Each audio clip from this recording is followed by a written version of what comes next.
Hi everyone. I'm going to try to whiz through this. I'm just going to explain something. Okay, I started investing probably about 30 years ago, but it was totally as an amateur. I had no idea what I was doing. So I thought I was going to do much better in 2007. And of course, I bought quite a few flats at the time, which are still in negative equity. And so big lesson learned. And then that's when I went to this course, which then accelerated my property investing. But what I'm going to explain is all this knowledge that I accumulated. I am also a course junkie.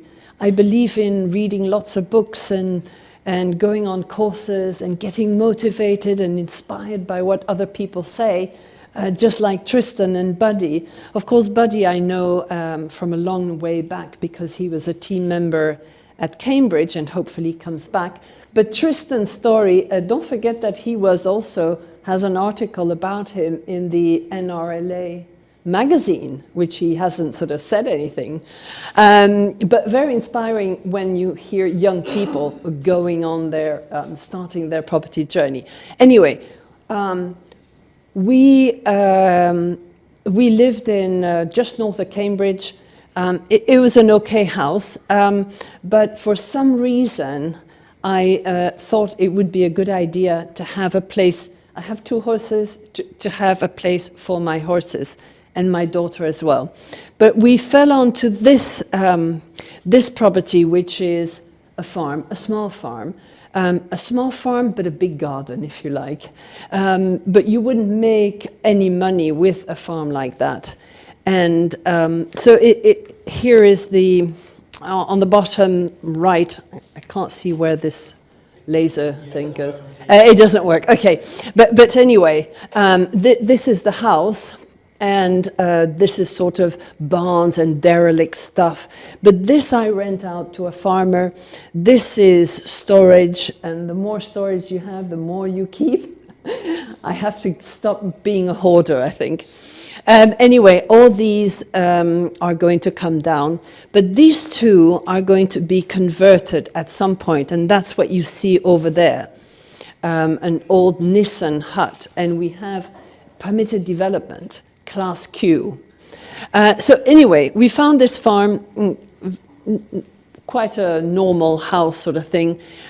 We sold our residential in order to buy it, but in fact it wasn't enough. So we did the transaction in 2 times.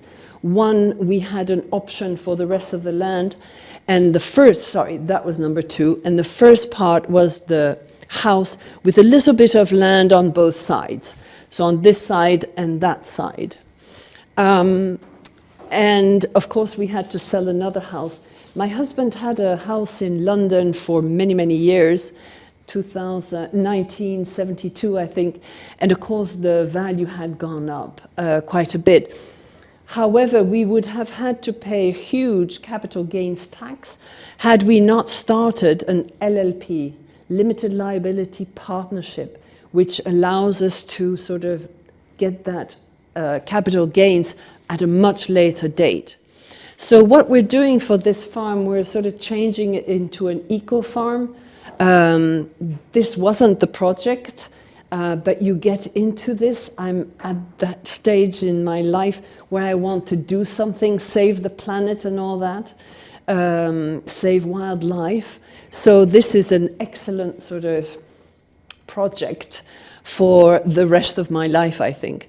I always wanted to have a handyman, and now I've got one, because without a handyman, I wouldn't be able to do all this, because he's doing anything that needs strength.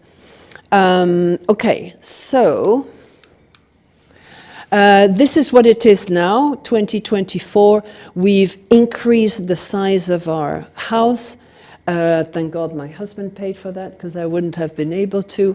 But we can see wildlife coming. I'm going to do some glamping this year. So I've already got a little shepherd's hut. I've got a few static caravans. I don't know if you know that, but They're quite addictive.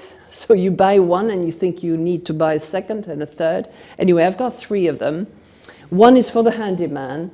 One is for the ex-husband of a friend of mine who said, now that you've got a farm, don't you have somewhere for my ex-husband to go? And, and I said, no, but maybe in a static caravan. Of course, he doesn't dare to have any girlfriends there because it's not posh enough. Anyway, that's his caravan there on the right. And what I really want to do is to explain to others the benefits of nature and what we have to do to keep it safe. What I'm looking for then is now my 2 barn conversions. I think I might just start with one. I'm a little bit worried to have a loan of 500,000, that sort of thing. So we'll see. I'm also looking for purchase lease options in Peterborough.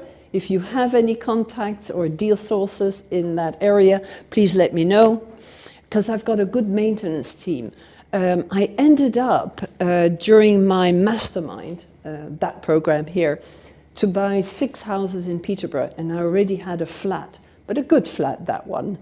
And so I've got a good team there. I'd love to do a B&B conversion to apart hotel. Has anyone heard Scott? What's his name? Scott? Stuart Scott, who has done that, and I would love to do that in Cambridge or Huntingdon. So if you hear of something, please let me know. And of course, I'm going to build up the farm to be sustainable. I want to be a good employer. I don't know much about being an employer, so I've got to learn all that. Ecology, recycling. I'm mad about recycling. A paper that drops on the floor gets my attention. And of course, this year is going to be, my portfolio needs to be lean and mean. So rents are going up, unfortunately not 5%, in my case it's 7 or 10%, because there's so much competition, so many tenants. And of course all my remortgages are much higher than they used to be. So just a few top tips. I am doing a course now, of course, I can't be without a course, Property Entrepreneur. And they're very keen, of course, on the first thing you need to do is to get your health right. So 6,000 steps a day. I try to swim every day, but the river at the moment is really flooded, so I can't go. So I go to the pool. It's all about the team. Hugely important to have a good team. Sometimes by networking, you meet someone who knows someone. And you always have to ask the question, who do you know who? Very powerful question. Please don't buy any flats unless you're the freeholder, because I think they're a waste of time myself. Maybe you have better experiences, but I still have 3 flats which are in negative equity, and by a lot, half their value. So I need to pay all that back just for the mortgage. And then be flexible, because nothing is static, right? Except my static caravans. Thank you very much. Can